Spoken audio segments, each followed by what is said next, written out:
Hello folks, welcome back to the New Year and New Decade celebration. The date is now March 15th, 2015, and we're in Columbus, Ohio, at the Franklinton Cemetery. This CSX coal train is getting off the Scott Long Secondary and onto Norfolk Southern's Dayton District. It will then reconnect back to CSX's Columbus subdivision at LM Cabin and continue on into Parsons Yard.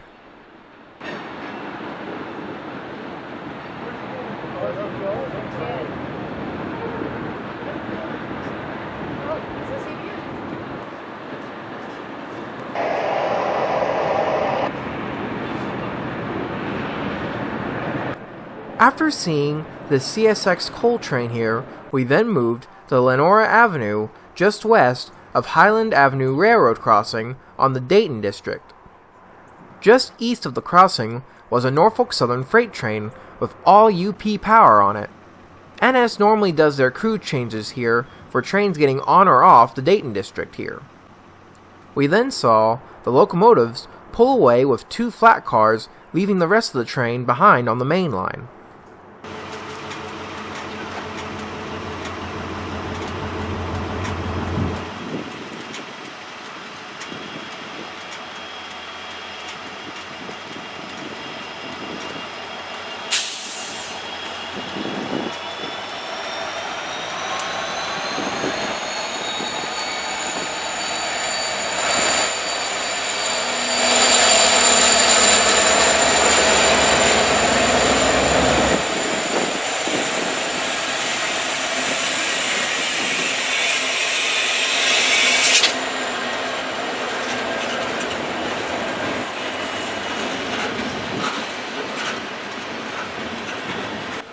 Later on in the day, we then found ourselves back in downtown at North Bank Park, where we saw an NS freight train crossing the Scioto River.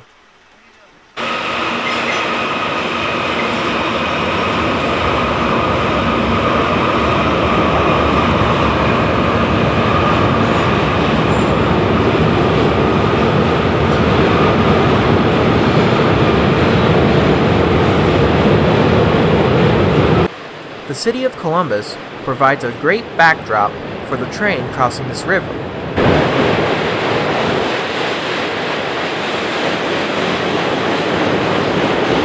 This train has just gotten off the Sandusky District and is now on the Dayton District. Just across the river, behind the Dayton District, used to stand the Franklin County Veterans Memorial Auditorium. The auditorium was built in 1955 and housed a large theater where many people and groups performed over the years. In March of 2015, the auditorium was torn down to make way for the National Veterans Memorial and Museum. By this point, they were nearly done leveling the place. Construction of the museum was finished and was dedicated by the United States Congress on October 27, 2018. Instead of focusing on military achievements, the museum is more focused on stories from veterans and individuals who served in times of war. If you wish to come and see the National Veterans Memorial Museum, their address is 300 West Broad Street, Columbus, Ohio. They are open Wednesdays through Sundays from 10 a.m. to 5 p.m. You can also go visit their website at https://nationalvmm.org for more information there. I'll leave a link down in the description box below so you can go check that out. A little while after this train came on by, we then relocated to LM Cabin, where we saw an NS local as it went down the western branch.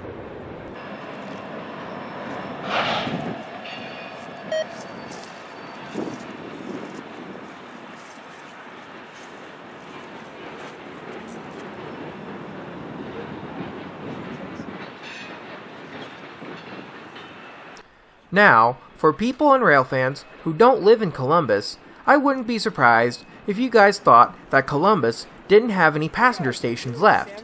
After all, the Columbus Union Station was torn down back in the 70s, but that is simply not the case. There is one more station left in Columbus, the Toledo and Ohio Central Railroad Station. The station was built in 1895 by the T&OC and was designed by Joseph Warren Yoltz and Frank L. Packard, who gave the station its unique look. The station saw passenger service until 1930, when the T&OC, under the control of the New York Central by this point, moved its passenger trains to the Columbus Union Station. The next year, Volunteers of America purchased the building and made it their offices. In 1973, the station was added to the National Register of Historic Places. By 2003, Volunteers of America moved out, and in 2007, the International Association of Fighter Fires bought the station and made it into Station 67, pretty much their offices. If you wish to come and see this very beautiful station, their address is 379 West Broad Street, Columbus, Ohio. Unfortunately, they don't have a website for me to link to. They are open Monday through Friday, 7:30 a.m. to 3 p.m. if you guys want to go visit them.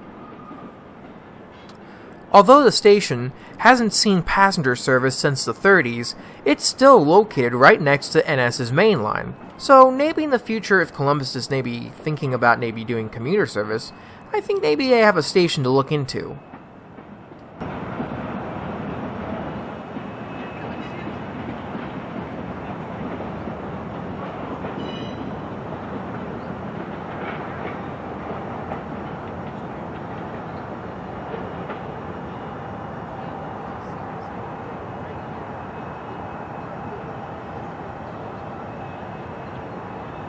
Soon enough, we were on yet another road trip. We now find ourselves in Roanoke, Virginia on April 3rd. We first go to the Martin Luther King Jr. Memorial Footbridge in downtown, where we see a westbound NS intermodal train going underneath the bridge.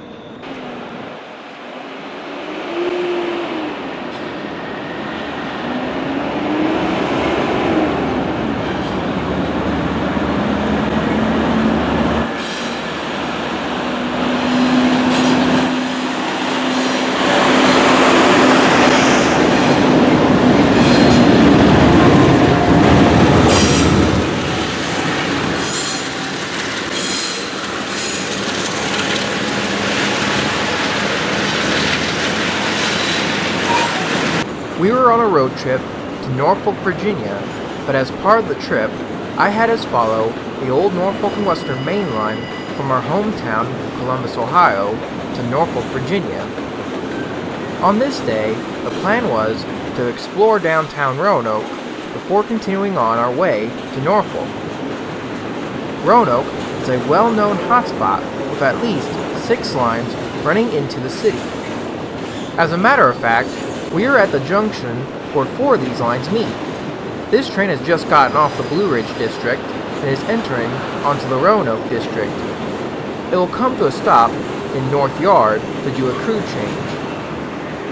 You can easily see 20 to 30 trains in a 12-hour period, and if there is a lull in train activity, there are plenty of things to do in downtown, especially along the old NW main line on Norfolk Avenue.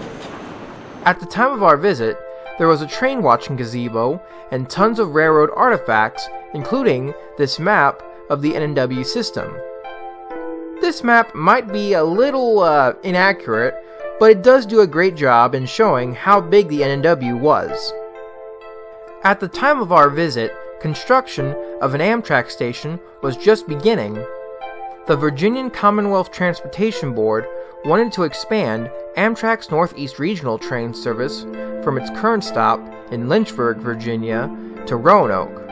In January of 2014, the board reached an agreement with Norfolk Southern to spend about $93 million to improve NS's main line between Lynchburg and the city of Roanoke. That included a new passenger station for Roanoke, as their old one was currently being occupied by the O. Winston Link Museum.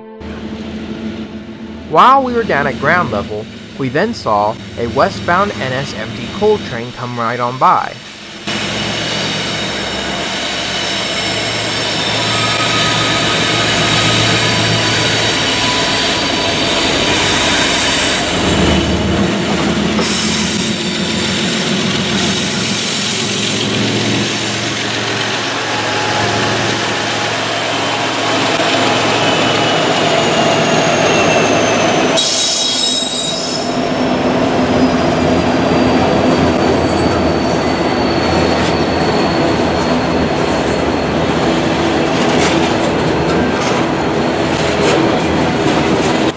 As the train continued to roll on by, we then moved to the Market Street Walkway Bridge.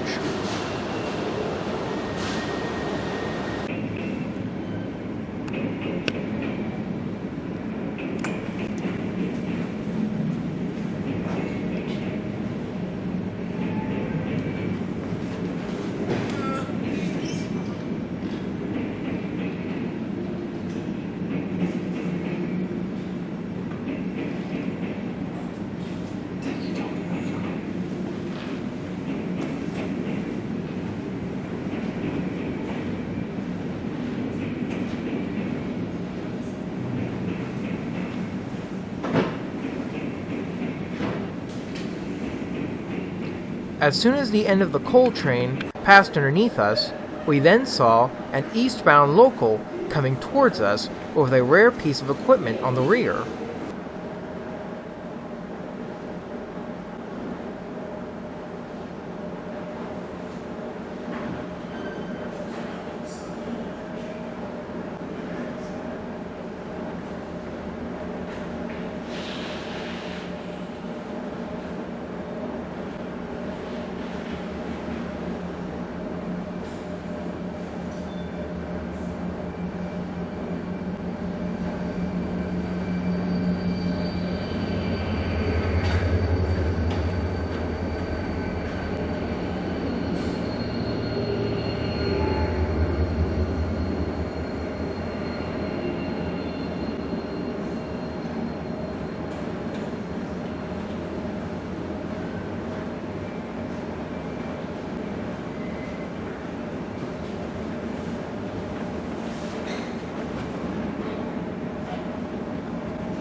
On the rear of the train was NS 555079, a caboose. Although cabooses are no longer as prevalent as they once were back in the 1980s, many Class 1 railroads still use cabooses on their local trains.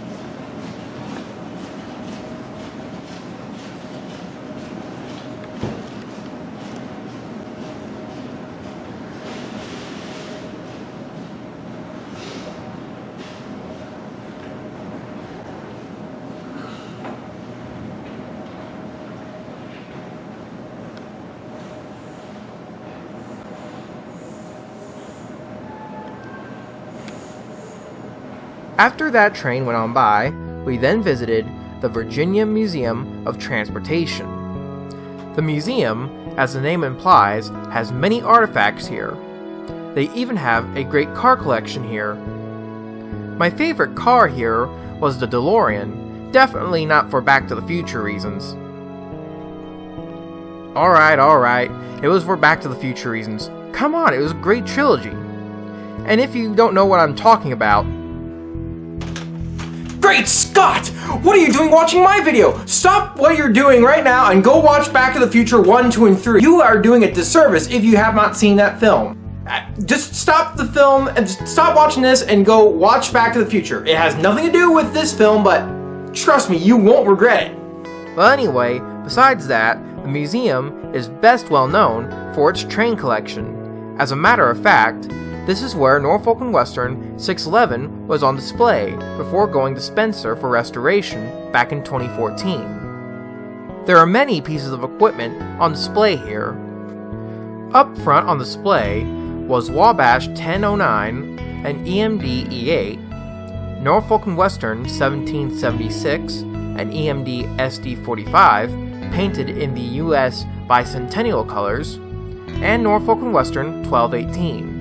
An A-Class 2664 articulated, built in 1943 by the Norfolk & Western's very own Roanoke shops. 1218, along with many of her sister engines, pulled many of the Norfolk & Western's fast freights across their system, but they also were used in other jobs such as coal drags and sometimes even heavy passenger trains on occasion. In 1959, 1218 was retired and eventually ended up at VMT in 1971. On May 10, 1985, 1218 was reacquired by the newly formed at the time Norfolk Southern to participate in their steam program. She was taken to their Irondale shops in Birmingham, Alabama for restoration, and 3 years later, in 1987, 1218 moved under its own power for the first time in many years. From that point on, 1218 participated in many steam excursions across the Norfolk Southern system.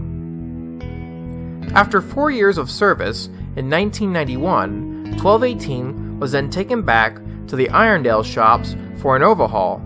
The plan was to have 1218 ready to run again by the 1996 season.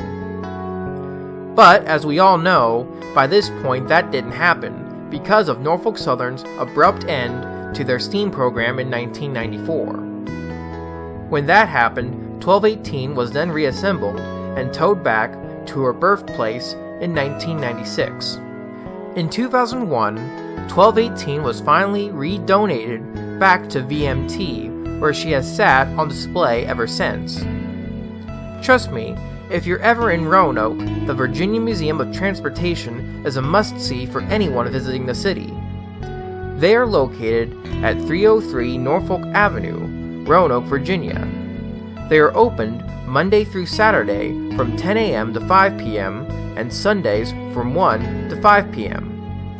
You can also go visit their website at http://www.vmt.org for more information there. We now go to Norfolk, Virginia on April 4th. Norfolk, Virginia is a major shipping port, seeing many ships come in and out of the port.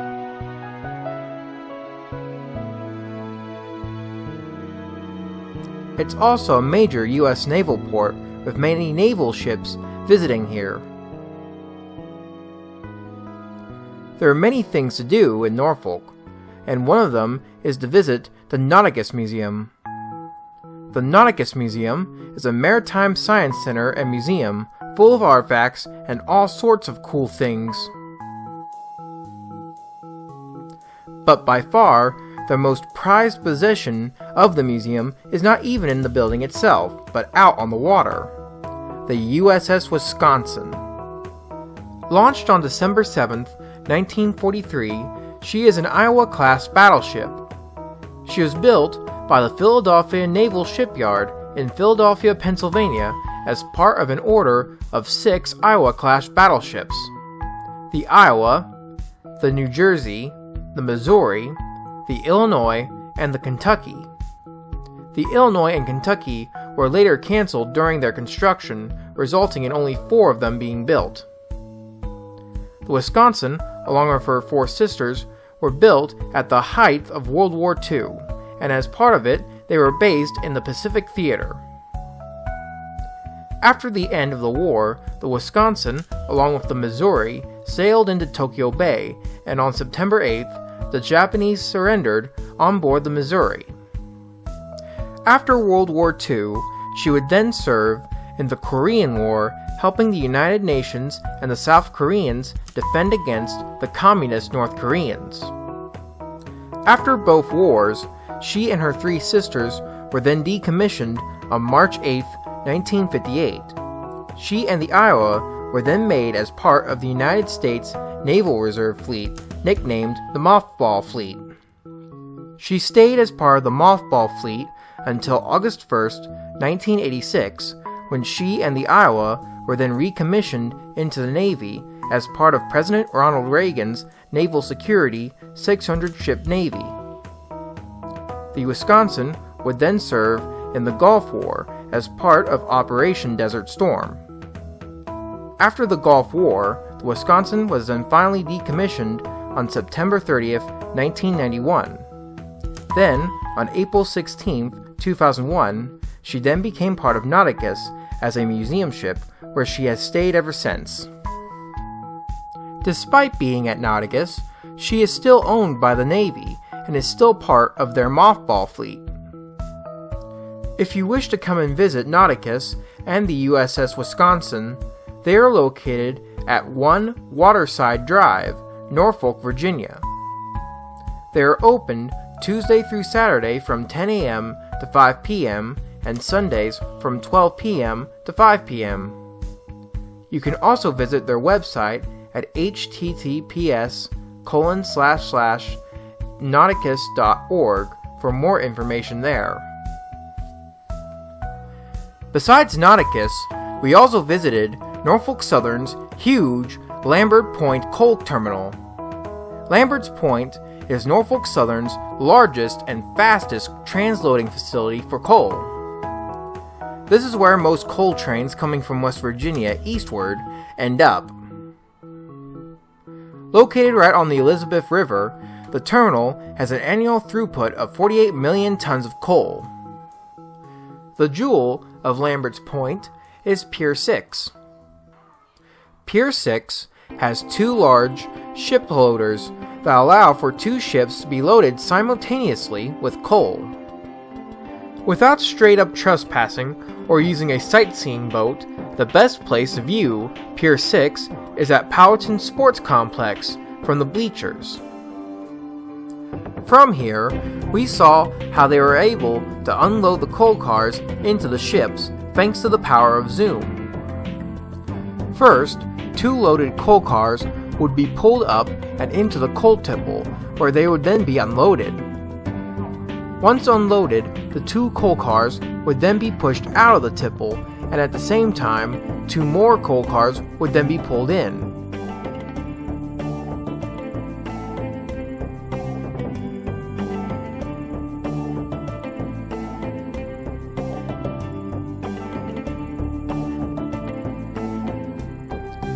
As the empty coal cars exited the coal tipple, they then ended up on a small roller coaster-like bridge, where they would then be sent back into the yard.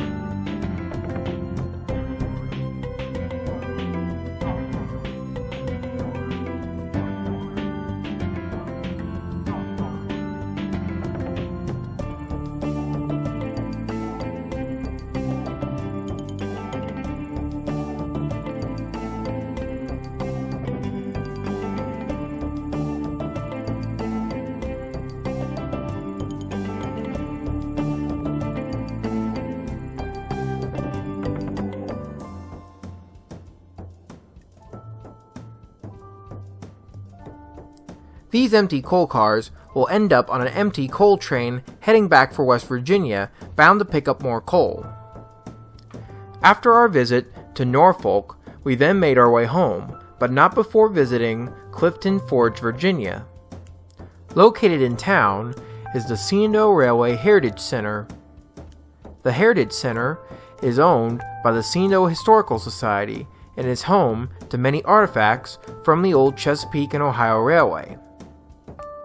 One of the most famous pieces of equipment here is the famed Chesapeake and Ohio 614. 614 is a J3A 484 built in 1948 by the Lima Locomotive Works. Normally, 484s were referred to as Northerns, but since the C&O considered themselves a Southern road, they called their 484s Greenbriers.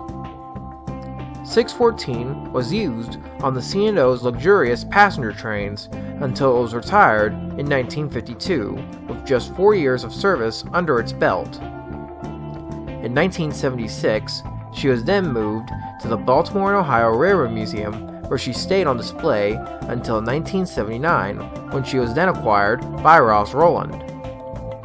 Once in Ross's hands, she then participated in many mainline excursions and some very unique moments in her career. One of the most memorable moments was when, for 7 weeks in January and February of 1985, 614 pulled long coal trains from Huntington to Hinton, West Virginia, as part of Ross Roland's ACE 3000 project. Between 1996 and 1998, 614 pulled fast mainline excursions between Hoboken, New Jersey and Port Jarvis, New York on NJ Transit. After that, her file was dropped for the last time and she hasn't run ever since. In 2010, discussions between Ross and Jim Justice, owner of the Greenbrier Resort in nearby White Sulphur Springs, West Virginia, began to plan to run a passenger train that ran from the resort to Washington, D.C. As part of the project, they planned on 614, along with some diesels, to pull the train they now dubbed the Greenbrier Express. 614 was then painted into this scheme and moved here in 2011 in preparation. Unfortunately, the plans didn't work out and were then canceled in May of 2012, and she's been here ever since. If you wish to come visit the C&O Heritage Center and see 614, they are located at 705 Main Street, Clifton Forge, Virginia. They are open Tuesdays through Saturdays from 10 a.m. to 4 p.m. You can also visit their website at https://cohs.org for more information there. After our trip to Norfolk, we then returned to Lockborn on June 7th. We were at Duvall Row, and although it had only been 6 months since our last visit, there had been some changes here. First, there were new cul-de-sacs put in for vehicles to turn around at both NS's and CSX's side of the crossings. Then, there were more permanent gates put up to prevent motorists from trying to cross the crossing. Soon we saw the lights of a southbound NS freight approaching the crossing, and we got set up to see it.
After that train went on by, we then saw an NS northbound freight train come by here as well.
After our visit to Lockborn, we then returned to Virginia, but not before visiting Thurmond, West Virginia on our way down. The date is now June 12th. Thurmond is a small town deep in the famed New River Gorge. It's most well known for the railroad being its main street, as the buildings are right up next to the tracks.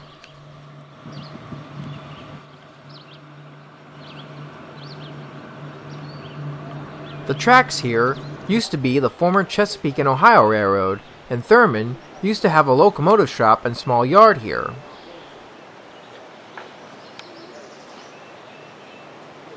Today, the locomotive shop is now gone, and a coaling tower still stands here. Thurmond is also well known for its depot. The depot was built in 1905 by the C&O, and today is a museum and visitor center for the New River Gorge National River Park. It also serves as a passenger station for Amtrak as a stop on the Cardinal route. Today, the tracks are now owned by CSX as their New River subdivision, and although it's listed in the Hotspots guidebook, Thurmond only sees around 11 to 15 trains per day. Mostly coal trains. So if you want to catch any trains in Thurmond, you either gotta know when these trains are gonna show up, or just wait on them all day. Luckily for us, we got lucky on this day, as we saw a westbound CSX ethanol train come through town.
After our visit to Thurmond, we then drove into Lynchburg, Virginia.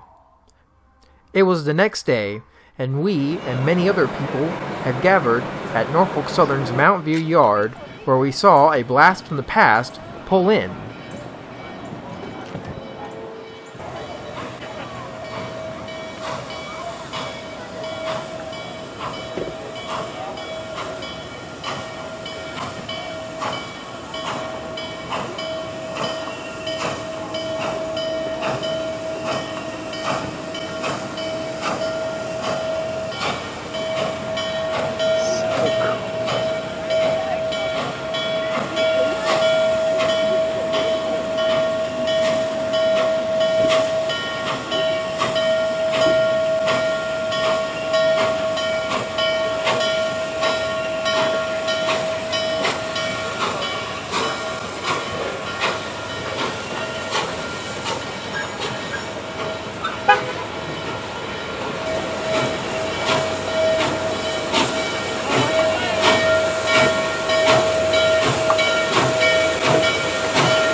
On this day, freshly restored Norfolk and Western 611 was pulling the Cavalier, a Norfolk Southern 21st century steam excursion that ran from here to Petersburg, Virginia and return on June 13th and 14th.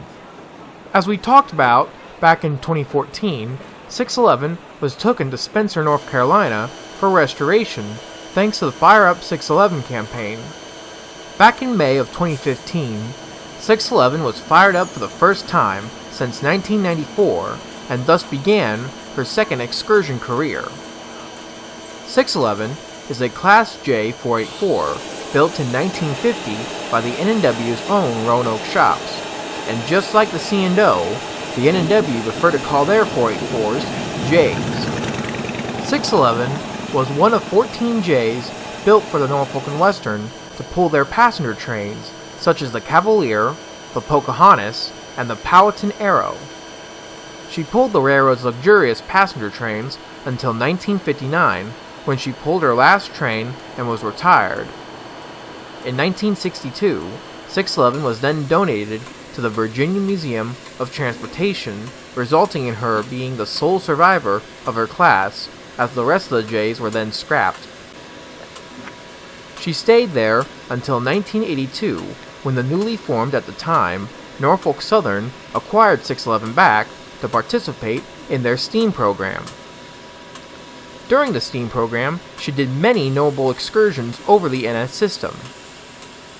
One of the most notable runs was when she pulled an excursion train over the Saluda grade, one of America's most steepest grades. Sadly, in 1994, the steam program came to an abrupt end and she was redonated back to the Virginia Museum of Transportation. Many, including myself, thought that 611 would never run again until 2013, when it was announced by the Virginia Museum of Transportation that they would start a campaign called Fire Up 611 to restore the locomotive back to working order. And that brings us pretty much to today. We now follow 611 on its run to Petersburg. We first see the train as it crosses the Possum Creek Trestle just southeast of Lynchburg, Virginia.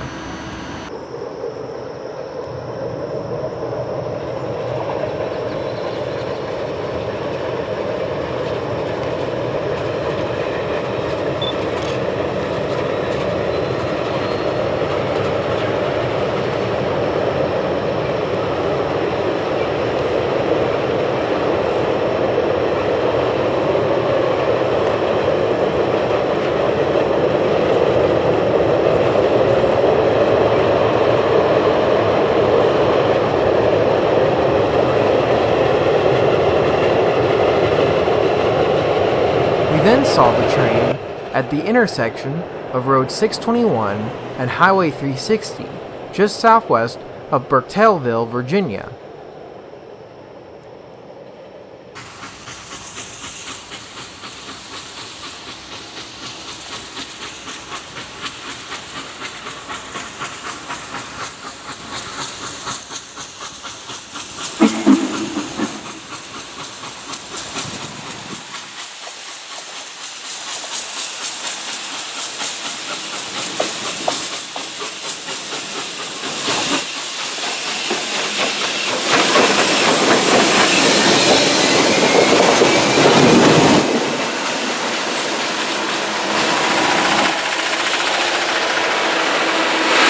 Not only did I get this great shot, but I also got my GoPro out and used it to get a rather unique shot of 611.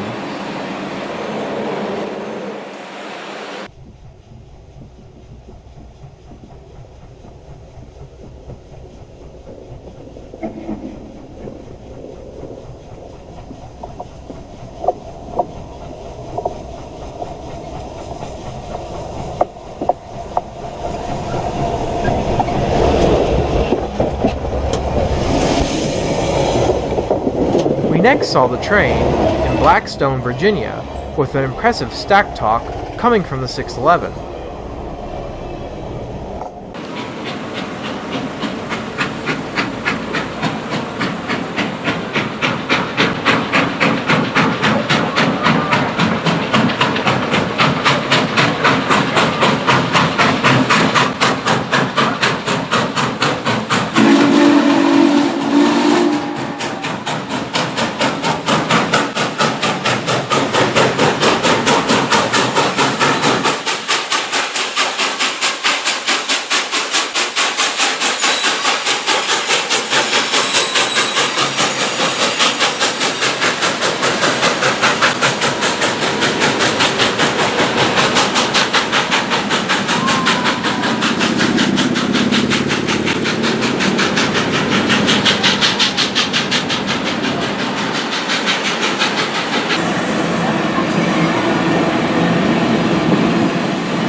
After seeing the train here, we then saw the train at the Road 632 rail crossing at the intersection of Highway 460.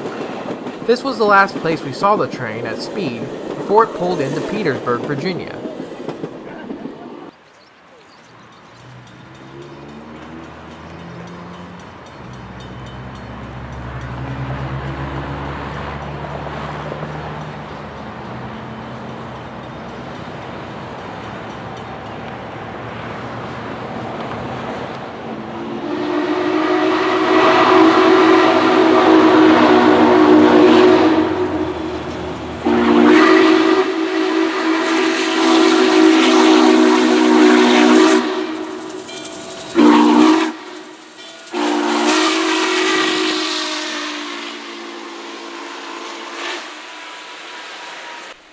As of 2019, 611 is currently at the North Carolina Transportation Museum back in Spencer for maintenance and occasional operations there. If you wish to go ride behind 611, go check out http://www.vmt.org or go to http://fireup611.org/steam-revolution for more information there. If you wish to see the full trip, you can go check out my video, NNW611 The Cavalier. I'll leave a link down in the description box below so you can go check out both the video and the web links I just mentioned. After this chase, we then made our way home, but not before revisiting Roanoke, Virginia. The date is now June 14th, and we have returned to the Virginia Museum of Transportation. Although we had visited the museum earlier, they had just acquired a new locomotive just after our last visit. Parked outside, alongside 1218, is Norfolk & Western 2156, a Y6A 2882 Mallet. The engine was built in 1942 by the Roanoke shops, and these engines were almost the pinnacle of locomotion for the Norfolk & Western. The only other steam engine that was stronger than this engine was the famed Y6Bs, but unfortunately none of them survived in preservation. Anyway, 2156 was mainly used on the Norfolk & Western's long heavy coal trains and long freights until it was retired in 1959 and donated to the Museum of Transportation in St. Louis, Missouri. Back in 2014, VMT and the Museum of Transport signed an agreement to have NNW 2156 be leased to VMT. In return, VMT would let the Museum of Transport lease their EMD FTB unit so it can go with their FTA unit. From May 9th to the 12th of 2015, 2156 was towed across Norfolk Southern to the Virginia Museum of Transport as part of the agreement. The reason why these two giants of steam are outside was because of 611. When 611 returned to Roanoke, the Virginia Museum of Transport had 2156, 611, and 1218 post side by side here to represent the big three of the Norfolk & Western. You can probably guess where 611 was here. After our 611 trip, we then returned to Lockborn on June 28th. We are at the abandoned Lockborn Road Bridge, where we see a northbound NS coal train going underneath the bridge.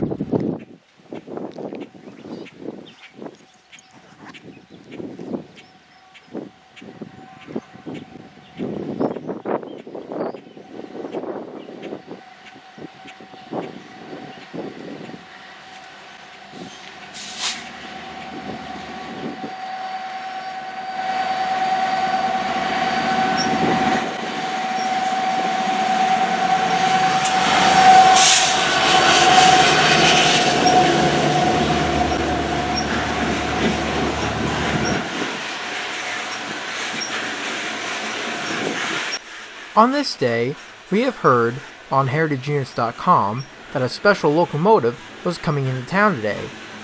This train was preparing to stop at Lockborn interlocking just around the bend in this shot to allow an NS southbound intermodal train to enter into Rickenbacker Yard.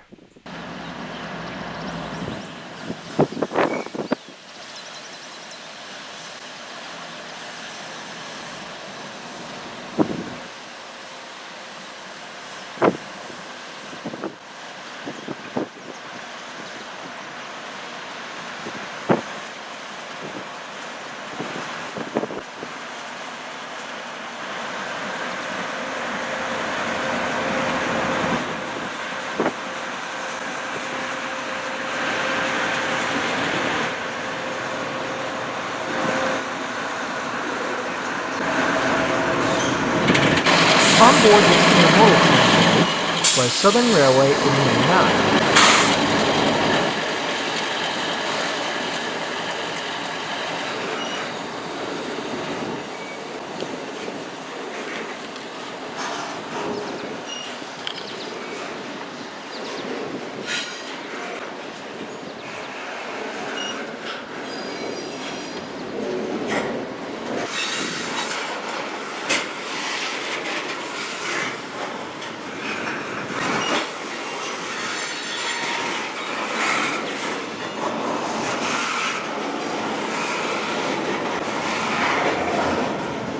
As soon as the train got into the yard, the engines were then moved to the engine track so they could be ready for the next train.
After seeing 8099, we then moved to Fort Wayne, Indiana on July 17th. On this day, Nickel Plate Road 765 was pulling another 21st century steam excursion from here to Lafayette, Indiana and return over the former Wabash Main Line. We first see the train as it departs the Do It Best Corporation office where Norfolk Southern's East Wayne Yard is in Fort Wayne.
Yeah.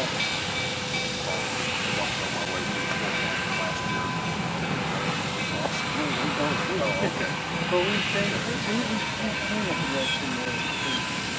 The way it's spread, and we're going to get to the small things in the separate, things in the rock. And that'll get back to the road.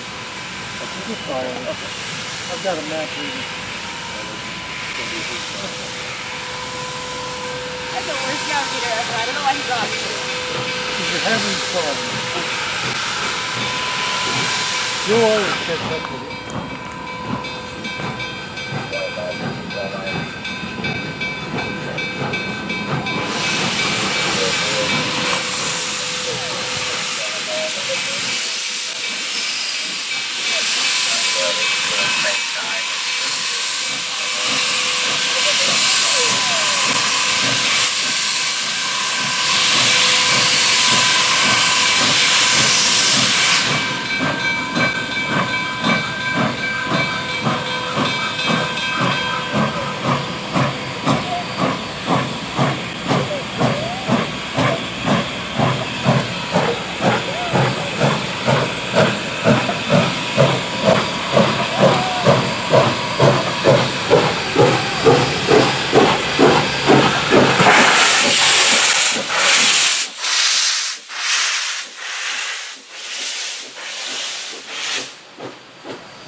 Proved to be the most exciting year for 21st century steam. Not only was 765 and 611 running, but Southern Railway 4501 from the Tennessee Valley Railroad Museum was also running as well, just returning the steam back in September of 2014. The only engine that didn't participate in this year's programs was Southern Railway 630. We next see the train at the Road 600 railroad crossing just off of Blue Star Highway, just east of LeGros, Indiana.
After seeing the train in LeGros, we then saw the train as it departed Peru, Indiana, at the Broadway underpass.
I also got a cool GoPro shot of 765 running over the camera.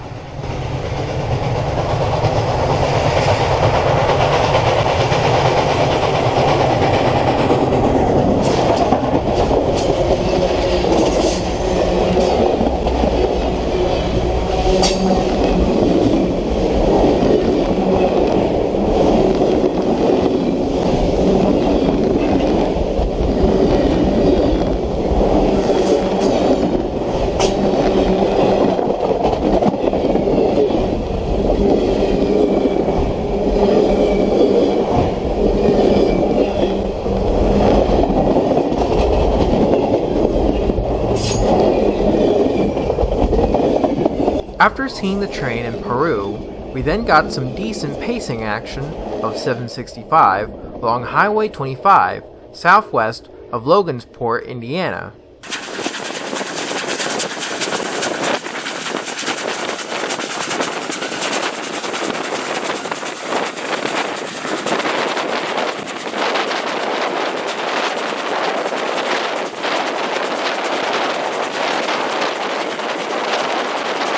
We next saw the train at the Road 500 railroad crossing just off of Highway 25.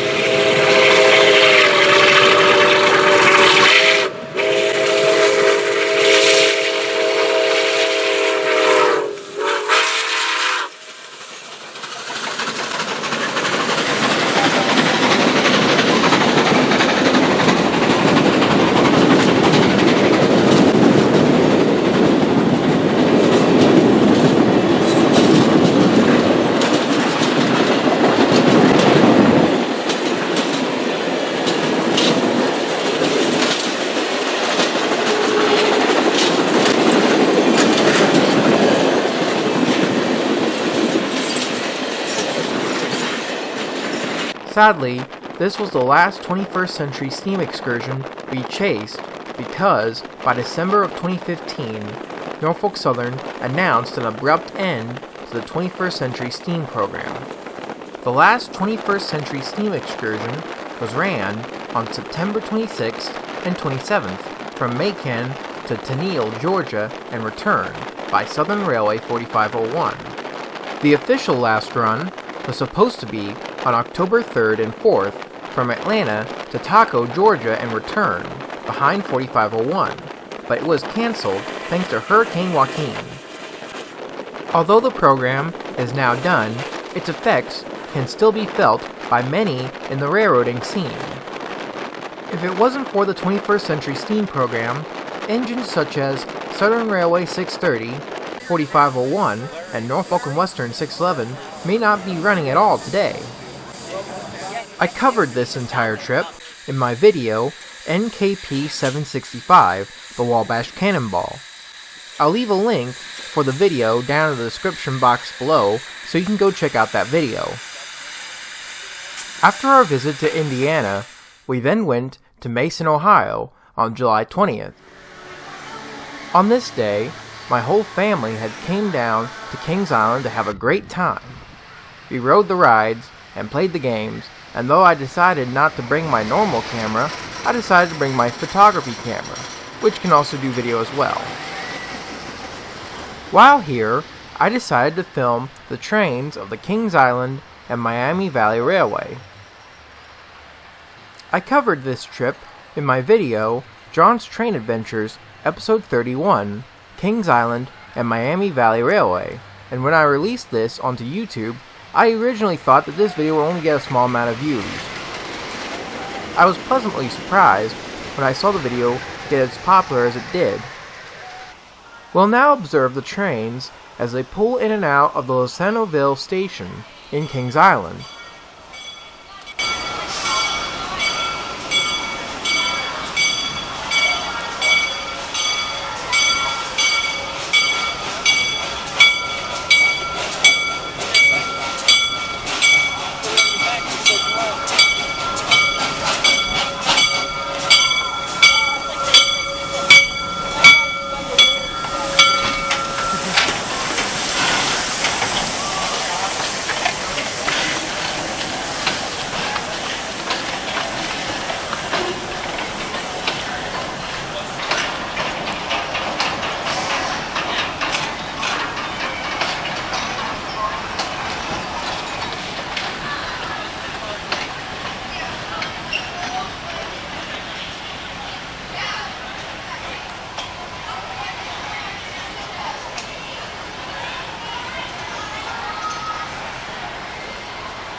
Maintenance and shoes shirts are required to ride. Riders of the height of 46 inches must sit the right-hand side of the bench to the right-hand side of the belt. Once again, please remain behind the back row gates. Do not open the gates to the shows over for you. Thank you and enjoy your ride at the Kings Island and Miami Valley Railroad. as the county guest recognized me, the little boy actually stopped me. I was actually speechless. I guess he was just staring at me from afar and my computer hand opened up and was like, what's the matter? Like, are you okay? And the parents were like, no, you're willing to get that. So when I was so high, and I first started up and we just gave my passenger the be there. Station, please have the commanders. Please remain behind the black metal gates. There is no eating, drinking, or smoking allowed in the train until the crew use the 6 of 8 beds, and shoes, shirts are required to ride. Riders with a height of 46 inches must sit the right-hand side of the bench, the right-hand side of the belt. Once again, please remain behind the black metal gates. Do not open the gates and associate with them for you. Thank you and enjoy the ride to the Kings Island and Fire Guy Railroad.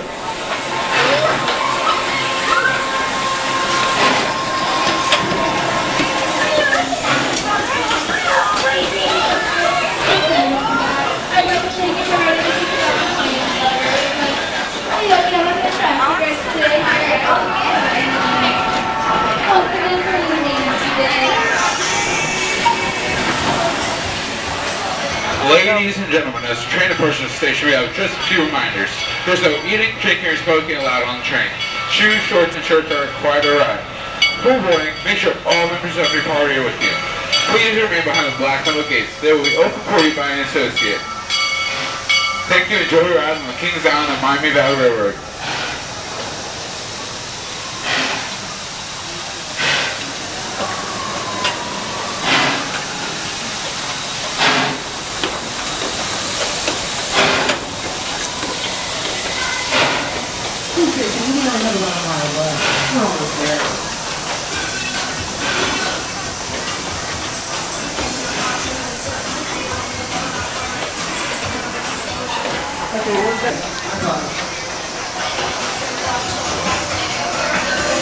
Listen, Claire 20 years ago, that's an excellent healthcare leadership position I'm in. At the end of the day, we managed to see the green train as it backed up to the sheds, finishing its day.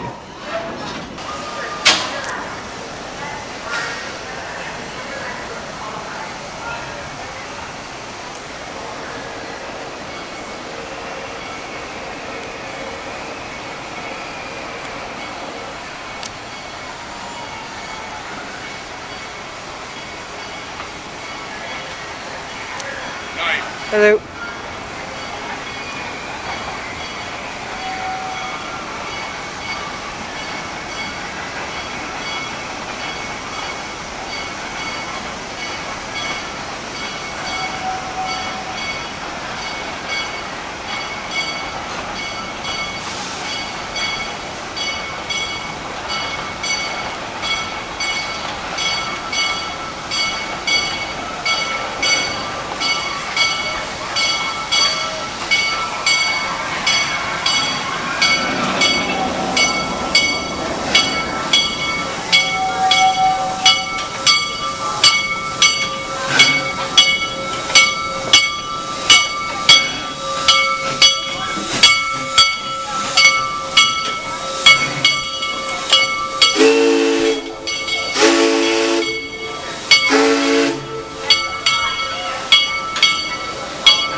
Trust me, Kings Island is a fantastic place to visit. If you wish to come here, they are located at 63,000 Kings Island Drive, Mason, Ohio. You can also visit their website at https://www.visitkingsisland.com for more information there. I'll leave a link for both the video and the website down in the description box below so you can go check that out. After our fun time at Kings Island, we then visited Fostoria, Ohio 3 days later on July 23rd. We have returned to the Iron Triangle, but unlike last time, there has been a change in the status quo. As a quick reminder, CSX's F Tower controlled all the train movements through Fostoria on both CSX and NS. Back on March 30th in the morning, F Tower was shut down and operations of the Triangle were switched to CSX's Indianapolis Dispatch Center in Indianapolis, Indiana. The first train we saw here, now under IDC control, was a CSX westbound intermodal train crossing the old C&O.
The last train to be controlled by F Tower was CSX's R348, a manifest freight that arrived around 9 a.m. that morning. After the train passed the tower, control of the triangle was then switched, marking an end to an era here. About an hour after the closing of F Tower, NS-218, another train, called into F Tower to get through town. The tower operator said, and I quote, "I don't have control anymore. It's been given to Indianapolis." By this point, the tower operator was only an observer. As of 2019, F Tower is still used by CSX, but is no longer in control of trains.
NS-8464 is a GE C40-8W built in 1994 for LMS as 724.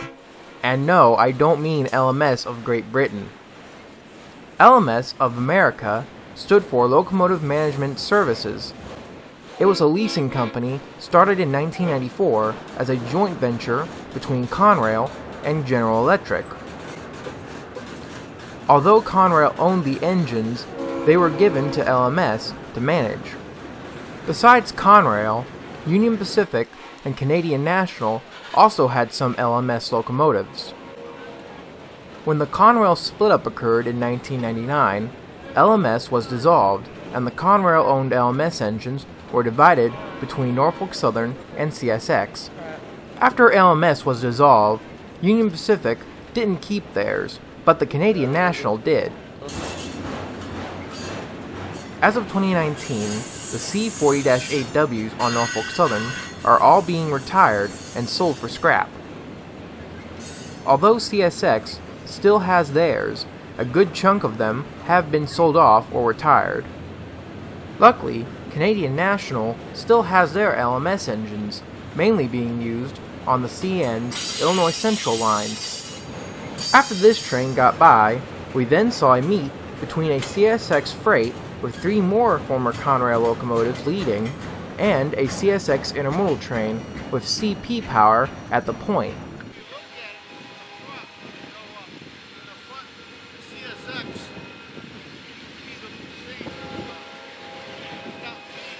Yeah.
Or you feed, they just leave it like that in the power pole. Alright. That's what's real.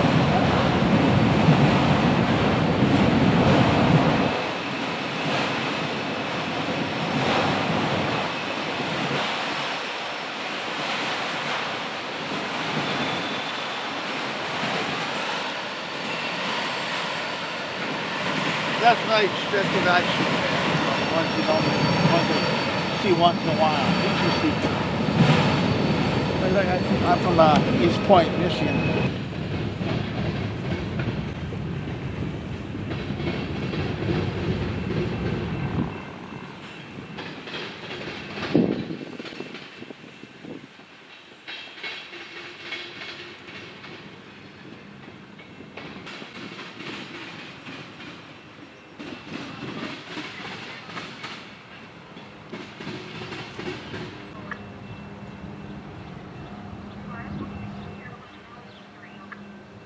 After our trip to Fostoria, we then returned to Marion, Ohio on July 25th and August 1st.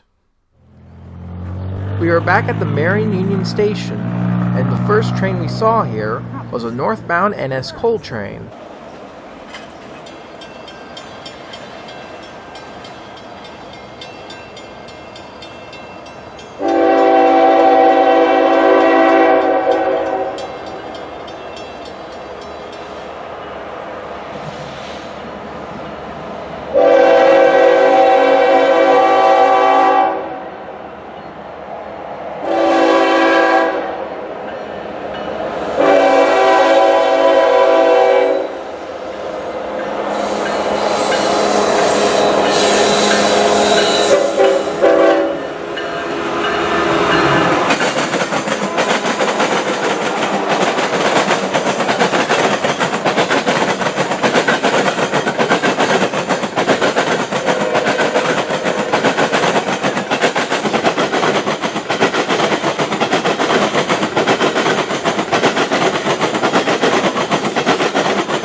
On this day, we saw some rather unique power to break up the monotony of blue and yellow and black and white. We then found ourselves at the Fairground Street crossing, just northwest of Union Station. Here at the crossing is a CSX yard office building, and just north of the crossing was some old C&O signals. By 2015, the signals protecting Marion's diamonds were replaced by more modern ones. We then saw a CSX intermodal train being led by some pure Kansas City Southern power.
Just east of Marion is Marion Intermodal Center, a container yard served by CSX. Although it's not one of the busiest or biggest intermodal terminals in Ohio, Kansas City Southern has a train that runs from Kansas City to that yard over CSX. Later on, just before dark, we then saw that KCS train as it headed west towards Kansas City.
On August 1st, we got to see the power of this KCS train before they left.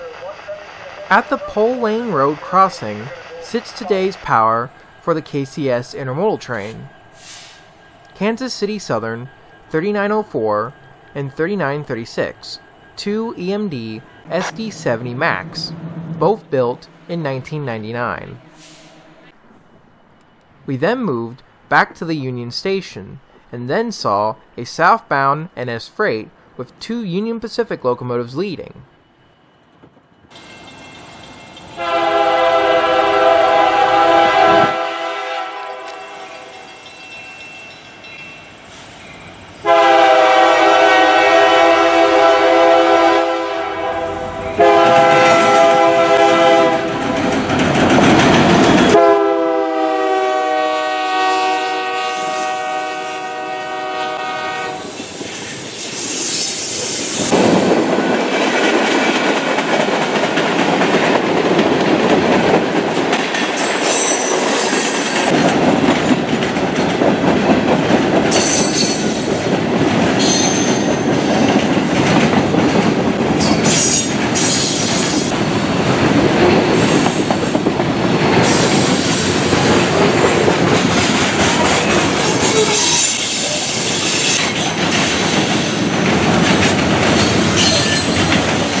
Soon it was almost dark again, and just like back in July, we saw the KCS train roll on through.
After our visit to Marion, we then returned to Columbus, where we saw some more colorful trains on August 2nd. We first go to just west of Valley Crossing, where we see an I&O train working Watkins Yard. On the locomotive consist is a former Burlington Northern and Union Pacific locomotive at the point. All three locomotives are EMD SD40-2s, 7014 being built in 1977 and 722 being built in 1980.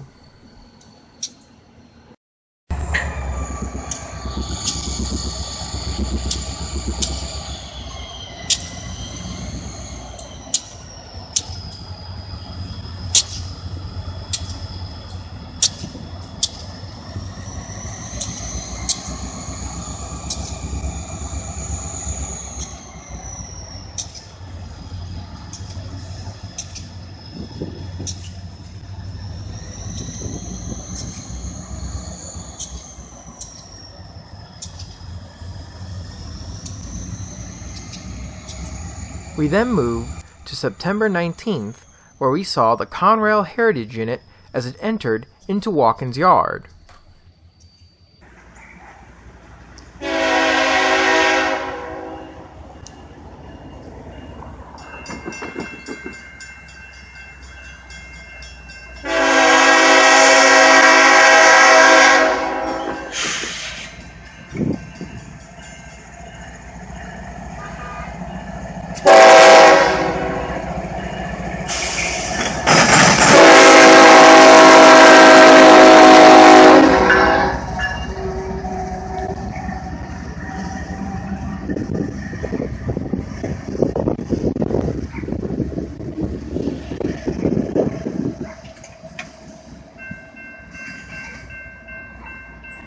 The Conrail Heritage Unit had arrived at the yard facing backwards of an intermodal train and was turning itself around in order to face the right direction. After that, we then moved to Bannon Diamond that afternoon. Here we discovered the last NNW signals still on the Columbus District. We also saw NS 4611, which still had its TransCare logo on the side. It was later rebuilt into a GP59 Eco by Altoona in 2016, and the TransCare logo was removed. We then watched as this NS southbound coal train then departed the yard, passing by the old NNW signals.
shots were taken, the old N&W signals were switched and replaced by newer signals.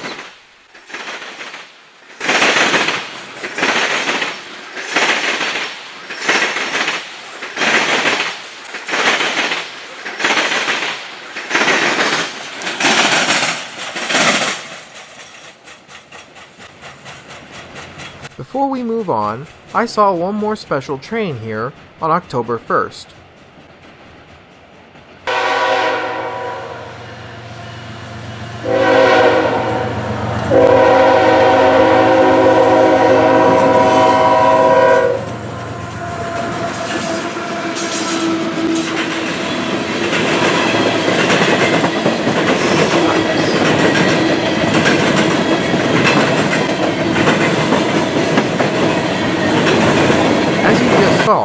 Reading 1076 was on this coal train today.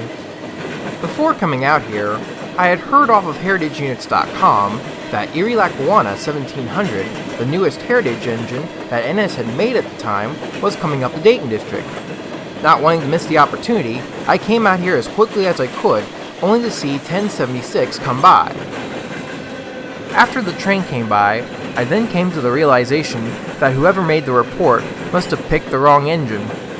Well, one way or another, we did see a Heritage unit. Anyway, we now go back to the Cuyahoga Valley on October 3rd. We have returned to the Cuyahoga Valley for the 2015 Steam in the Valley runs. We begin our visit at the Cascade Park, just northwest of North Akron Station.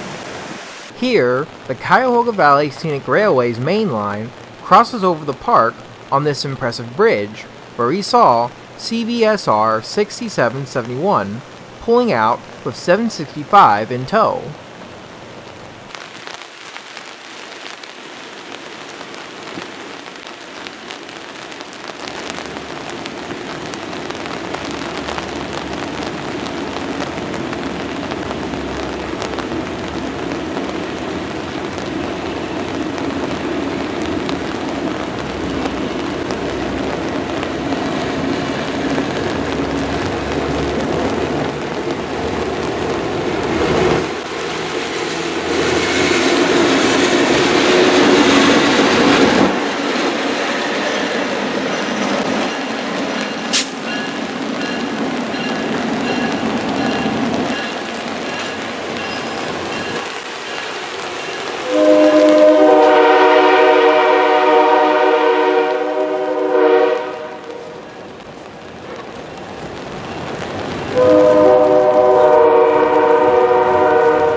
Many people have seen pacing videos before, including ones of 765.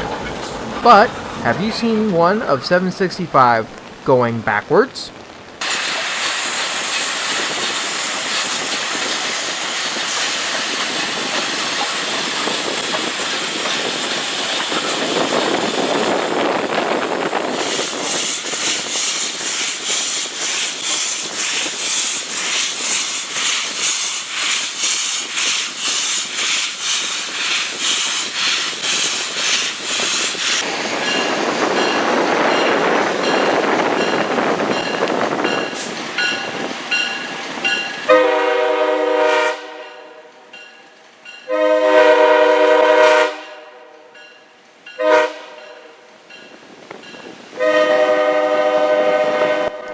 After our pacing action, we then arrived at Boston Mills, where we saw 765 as it roared by the crowds.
While the Cuyahoga Valley was running their Steam in the Valley train, they were also running their regular train today. It was being pulled by HZRX 8420 and B&O 800. We got to see the train at the Furnace Run Bridge near Soleil's Farm and Market.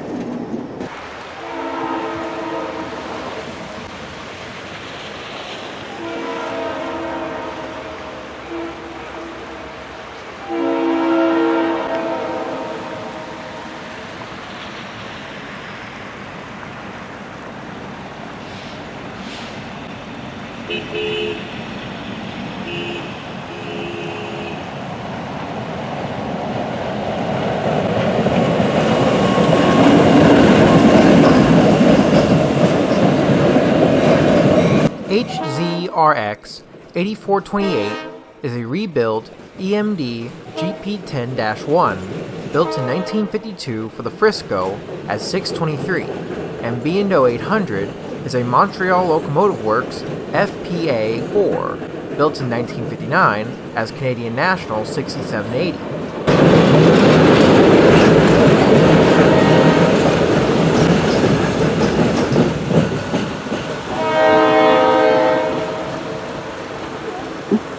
The Montreal Locomotive Works, or MLW for short, was a locomotive company based out of Canada, which was a subsidiary company of the American Locomotive Works, or ALCO for short. And to finish our visit back to the Cuyahoga Valley, we see 765 as it comes right through Peninsula, Ohio.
I know I said this in a previous video, but if you wish to come and ride the Cuyahoga Valley Scenic Railway, you can go visit their website at https://www.cvsr.org for more information there.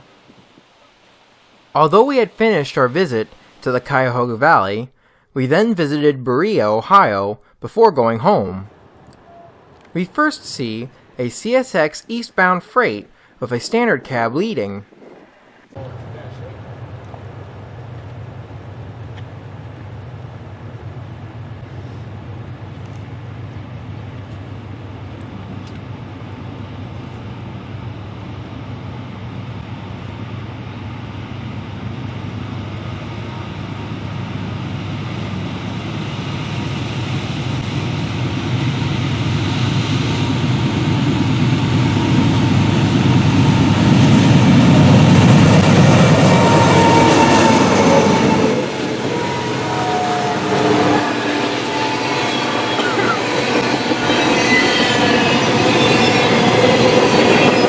After this train came on by, we then saw a meet between a westbound NS freight train and a CSX intermodal train.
Well guys, in the process of editing this video together, I forgot to add a trip. So now we go back to July 11th, where my mom, brother, and I visited the Henry Ford Museum and Greenfield Village in Dearborn, Michigan. This was a 2-day trip, where on the first day, we visited the entire museum, and then on the second day, we then visited the village, which we are covering now. The Greenfield Village is an outdoor living historical museum featuring many displays, historic buildings, and even the famed Model T running around its streets. The Greenfield Village is also well known for having a vintage railroad run around the entire park, with vintage locomotives pulling the trains. On this day, a special event was taking place, prompting the railroad to have 2 trains running around the park. The first train we see on this day was being led by Detroit and Lima Northern Railway No. 7, a classic 440 American built by the Baldwin Locomotive Works in 1897. We first see No. 7 as it pulls out of the gate station near the front of the park.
In my opinion, the best place to see the trains here is at the Smiths Creek Depot, which was built in 1858 by the Grand Trunk Western Railroad. We then saw Detroit and Lima Northern No. 7 as it pulled out of the depot.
We also got to see the other train as it was running around the park.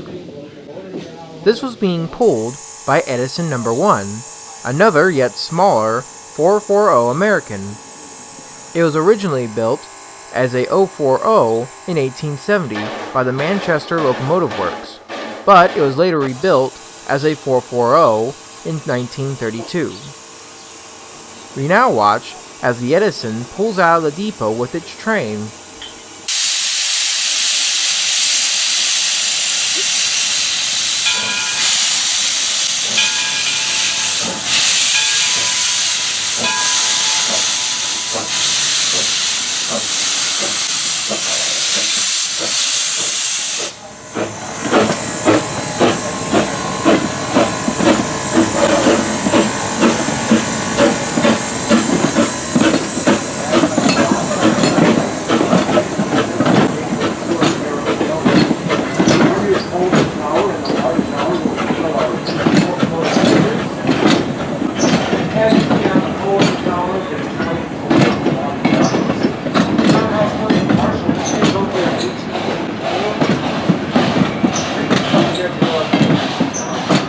take our steam locomotives that you guys see going our place right now for service, repair, and maintenance. Around now today, if I get a chance to bring that 42-ton turntable off the front there. Trust me, the Henry Ford Museum and Greenfield Village is a must-see for anyone, and I highly recommend a visit.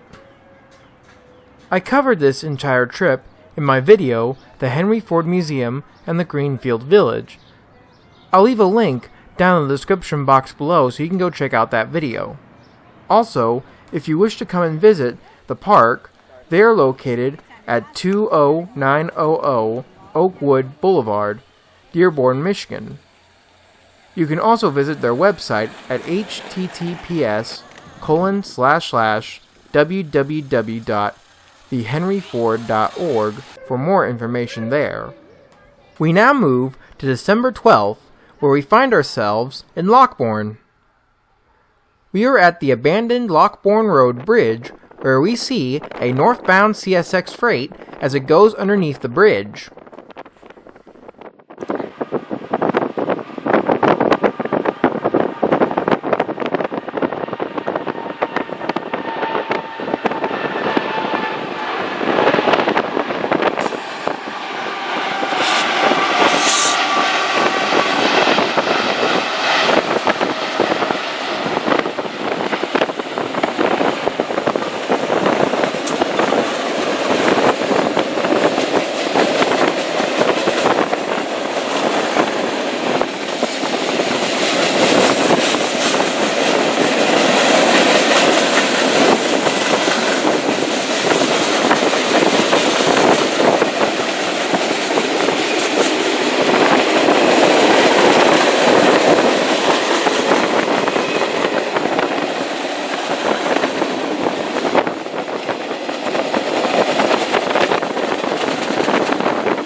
After the freight train got by, we then saw as an NS intermodal train was preparing its train to leave Rickenbacker Yard.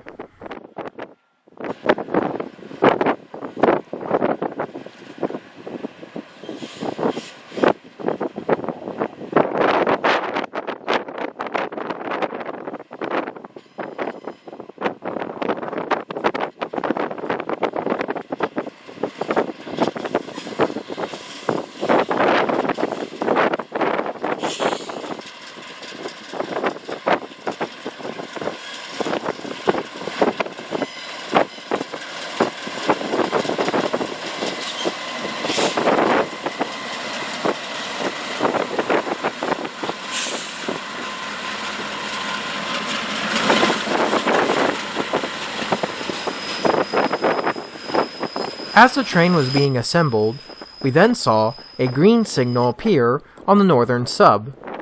We then saw a CSX northbound coal train as it went underneath the bridge.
After both trains got under the bridge, we then moved to the old Duvall Row railroad crossing.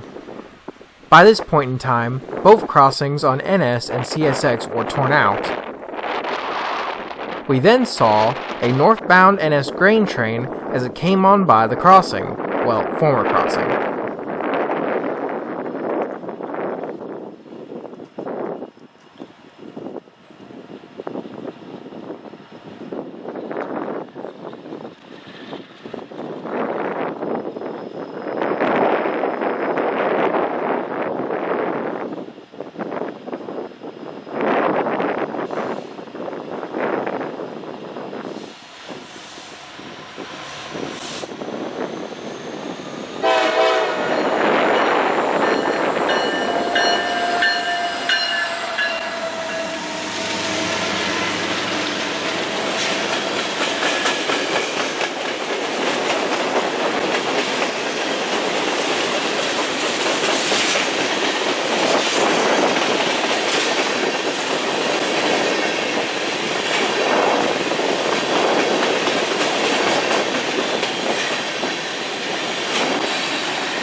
Although this was our last train we saw on this day, let's finish the video off by going back to November 21st. On this day, we saw a NS northbound power move with former Illinois Central 1025, a Death Star engine, on the train.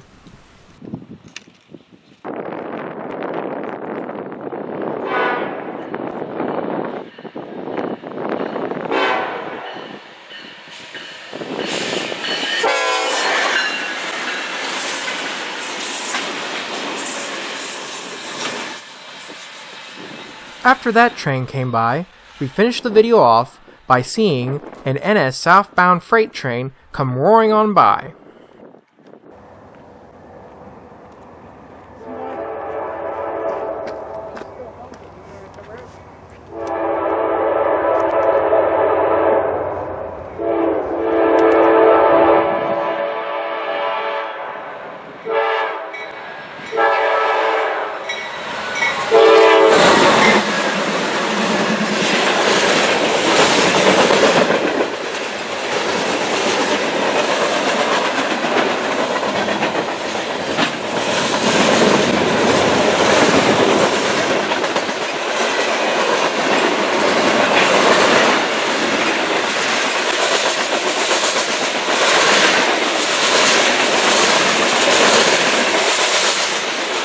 Well guys, we have reached the end of part 4. I hope you liked this video guys, and I'll be seeing you in part 5. Have a good one.